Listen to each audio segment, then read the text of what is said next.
जब वो दूल्हा वहाँ पहुँचा तो उसके अंदर कोई एक दिव्य आत्मा आती थी और उससे जब ये निवेदन किया गया कि आप कौन हैं, तो आप अपना परिचय दें, तो पता चला कि हाथीवान जो राजा थे, जो हाथी पर सवार थे, उनका जो वध हुआ है, उनकी आत्मा वहाँ पर किसी भी एक पवित्र वृक्ष है उस पर विराजमान है और ये हाथीवान है। उन्होंने कहा मैं दूल्हा था, मेरा निकाह होने जा रहा था, मैं दूसरे को भी दूल्हा कैसे बनने दूं, मैं दूल्हा नहीं बन पाया। तो अगर बैंड यहाँ नहीं बजाया तो वो बैंड घर तक, जहाँ शादी है वहाँ तक बैंड नहीं पहुँचता था।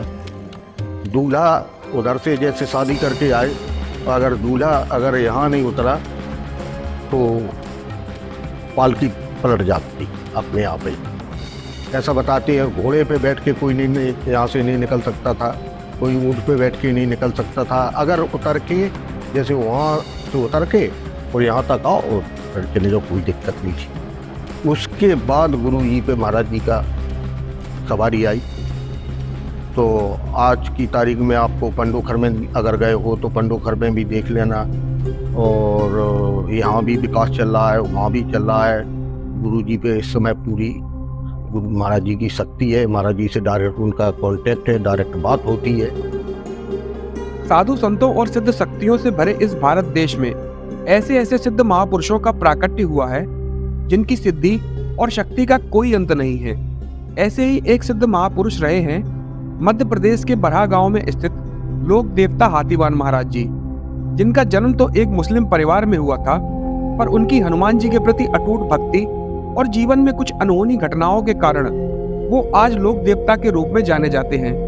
ऐसी ही कुछ हैरतअंगेज रहस्यों से भरी कहानी रही है बरहा के हाथीवान महाराज जी के जीवन की, जिसके बारे में देखेंगे जानेंगे आज की इस वीडियो में।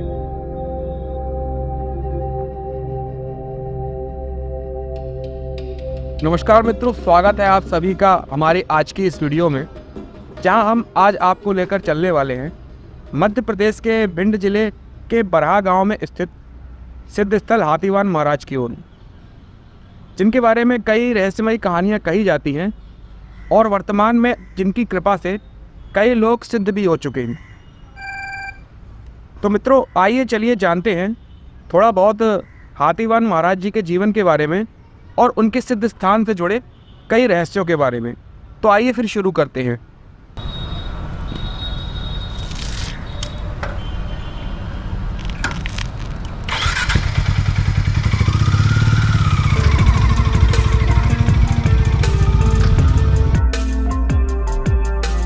तो मित्रों हाथीवान महाराज का यह सिद्ध स्थल मध्य प्रदेश के लाहौर जिले से 9 किलोमीटर की दूरी पर और ग्वालियर से 100 किलोमीटर की दूरी पर पड़ता है, और हम यहाँ ग्वालियर से मुरार बड़ा गांव और सेवड़ा होते हुए जा रहे हैं, और यहाँ आप बस व टैक्सी के माध्यम से भी पहुंच सकते हैं। तो मित्रों एक छोटे से सफर के बाद हम पहुंच चुके हैं हाथीवान महाराज के दरबार में। आइए आपको लेकर चलते हैं अंदर।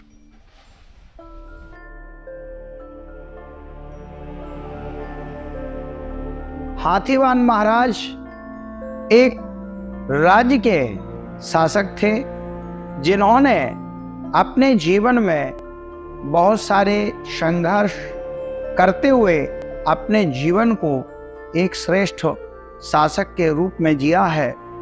और जब वो ग्राम बरहा से निकाय के निमित्त विवाह में जब दूल्हा बारात में जाता है, तो दूल्हा बनकर के निकाय के लिए हाथी पर विराजमान होकर के ग्राम बरहा से गुजर रहे थे। वहाँ पर कुछ शत्रुओं ने उनका वध किया और उनका भौतिक शरीर वहाँ पर क्षीण हो गया। जैसा कि ग्राम बरहा के बुजुर्ग कहते हैं कि ग्राम बरहा में एक राजा यहाँ से निकल रहे थे, उनका कुछ शत्रुओं ने वध कर दिया। ये मालूम था कि केवल वध हुआ है, लेकिन लोगों को आगे की क्या उनकी स्थिति हुई ये नहीं मालूम था।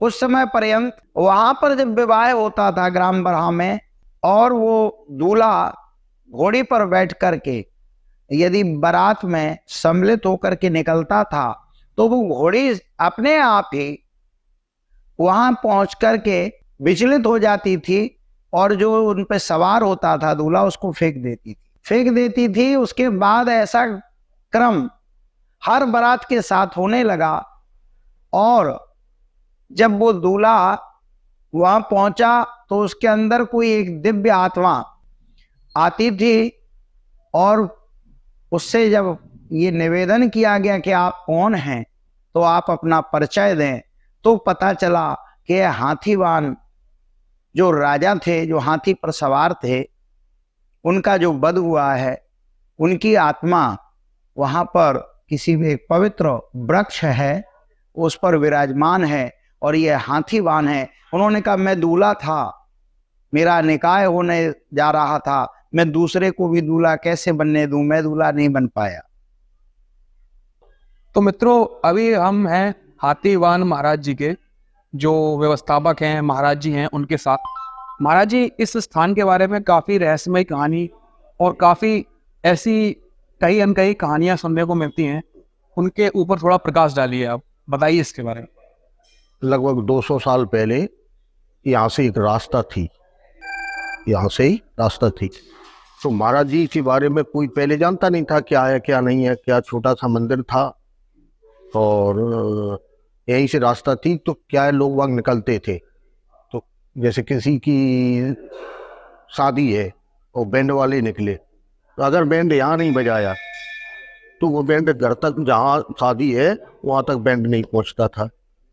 दूल्हा उधर से जैसे शादी करके आए, अगर दूल्हा अगर यहाँ नहीं उतरा तो पालकी पलट जाती अपने आप ही।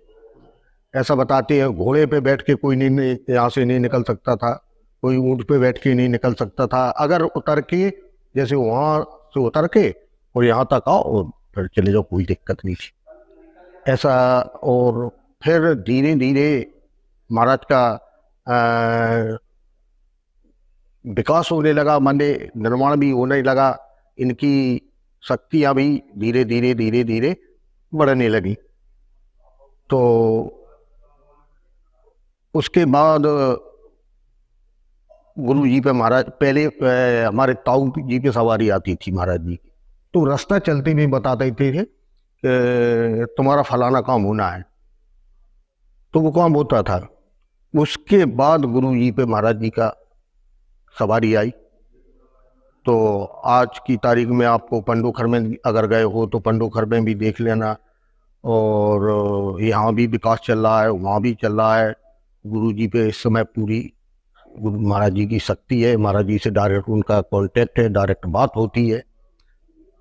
तो गुरु जी महाराज जी के माध्यम से ही जो भी काम करते हैं, जो महाराज जी का आदेश मिलेगा वो ही महाराज करेंगे, नहीं गुरु जी बोल देते हैं कि डाटा खत्म। तो जितनी महाराज जी ने परमिशन दिया उतना ही बोल पाते हैं। आज की तारीख में जैसे आप मिलने जा रहे, तो पर्चा आपका को 1 महीने पहले बना के रख दे। आप जाने की तैयारी कर रहे तो 1 महीने पहले पर्चा बना के रख देंगे आपका। आप पहुंचोगे, पर्चा उठाओ, देखो, तो महाराज जी का उनका बराबर कांटेक्ट चलता है। यहीं से टावर मान लो एक, यहीं से शक्ति आती है उनके लिए। आपके जीवन में इनसे जुड़ा कुछ नहीं हुआ? हमारे जीवन में तो महाराज की कृपा से सब कुछ बढ़िया हो रहा है। कभी दर्शन दे देते हैं। मतलब आपने देखा था? हाँ, दर्शन देते हैं प्रभु। कैसे कोई घटना का विवरण बता कीजिए, कैसे? नहीं, ऐसी कोई ऐसा गुरु जी के घटना तो ये है कि गुरु जी का छोटा भाई राम जी एक्सपायर हो गया था। वो बस के टायर से एक्सपायर हो गया था। तो उसी टाइम महाराज जी आए। महाराज जी ने साक्षात कहा कि ये 1 साल बाद आपके वही पुत्र पुनः जन्म लेगा। जबकि गुरु जी की माता जी का ऑपरेशन हो गया था। गुरु जी की माता जी का ऑपरेशन हो गया था, बच्चा बंद वाला। तो ऑपरेशन भी खत्म हो गया। और कैसे महाराज जी ने क्या किया कि उनके पुनः राम जी नाम था पहले भी, और राम जी इसका नाम है, उसका जन्म हुआ। कुछ लोग कहते हैं महाराज जी के ये मालवा के सुल्तान थे। हाँ कुछ लोग कहते हैं सेनापति थे। भाई, कुछ लोग कुछ भी कह सकते हैं, लेकिन ये बात बिल्कुल सही है आपकी कि मालवा रियासत थी। मालवा रियासत में दतिया भी इनके अंडर में आती थी। तो ये राजा बाईसराव थे, तो यहाँ इनका फार्म हाउस तरीके का था। तो यहाँ भी आते थे, यहाँ रुकते थे। अब कह नहीं सकते कारण क्या हुआ, क्यों उनने यहाँ जिंदा समाधि ले ली। मतलब कुछ समाधि का तो नहीं जिक्र, लेकिन ये सुनने में आता है कि एक लड़ाई में उनका स्वर्गवास हो गया। भाई अब देखो क्या है कि वैसे जो लेख मिल रहा हमको वो जिंदा समाधि का मिलता है। हाँ, मंगलवार को ये पूरे दिन सेवा में रहते हैं, हनुमान जी की सेवा में रहते हैं। हनुमान जी के अनंत भक्त हैं, और भाई ईश्वर जाने, हो सकता है कि हनुमान जी के ही अवतार हैं। हनुमान जी के परम भक्त हैं। मंगलवार को कोई पूजा रचना नहीं देते, मंगलवार को सेवा में रहते हैं हनुमान जी की। तो मित्रों, हाथीवान महाराज के समाधि स्थल के पास ही एक प्राचीन शिव मंदिर भी है। अगर आप हाथीवान महाराज के समाधि स्थल पर आते हैं तो एक बार यहाँ भी दर्शन करें। बड़ा ही अद्भुत स्थल है और काफ़ी प्राचीन है। आइए एक बार आपको यह स्थान भी दिखाते हैं।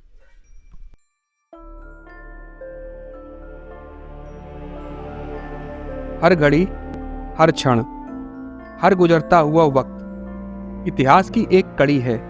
ये सारी कड़ियाँ समय के साथ जुड़ते जुड़ते हमारी कहानियाँ बन जाती हैं, लेकिन उसी समय में कई बार कुछ कड़ियाँ खो भी जाती हैं, और तब ये खोई हुई कड़ियों वाली कहानी और भी रोमांचक लगने लगती है। ऐसी ही कुछ कहानी है हाथीवान महाराज की, जिस पर आप भले ही यकीन न करें, पर उनके समाधि स्थल पर होने वाले चमत्कारों को नकारा भी नहीं जा सकता। तो मित्रों, उम्मीद करता हूं कि हाथीवान महाराज का समाधि स्थल की एक अद्भुत यात्रा करके और इस स्थान की एक अद्भुत जानकारी प्राप्त करके आपको काफ़ी अच्छा अनुभव मिला होगा। इस तरह के और वीडियो देखने के लिए सब्सक्राइब करें हमारे YouTube चैनल ट्रैवल विद को। तो दोस्तों, फिर मिलते हैं एक नई जगह और एक नए वीडियो के साथ।